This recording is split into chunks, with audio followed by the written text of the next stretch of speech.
I travel a lot around the regions of Russia as part of my work. I'm a Muscovite myself, but I go all over the place.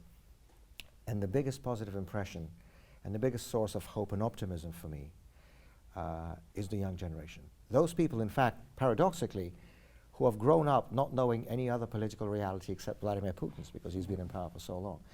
And you would think that would be the brainwashed generation that would sort of blindly fall in line with the propaganda machine, but they are not.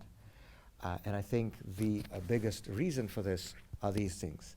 Yeah. Because, you know, especially when I travel around the sort of the furthest regions of Russia, before, back in the old days, and maybe this is a little bit of a Moscow snobbery speaking me, but you were always able to tell the difference, whether you're speaking to an audience in Moscow or St. Petersburg, the two capital cities, or if you're speaking to a provincial audience, because you would know by the sort of by where the conversation goes, by what questions people are asking.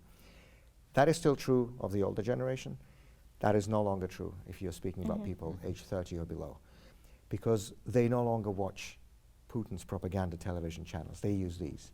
They read the same Twitter feeds. They use the same social media.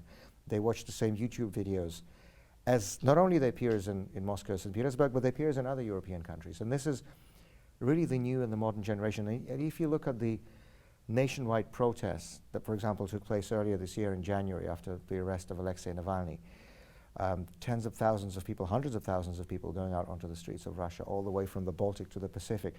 The vast majority of these protesters were young people, was a young generation. And that is a generation of the future. They are the future of Russia. Vladimir Putin is not.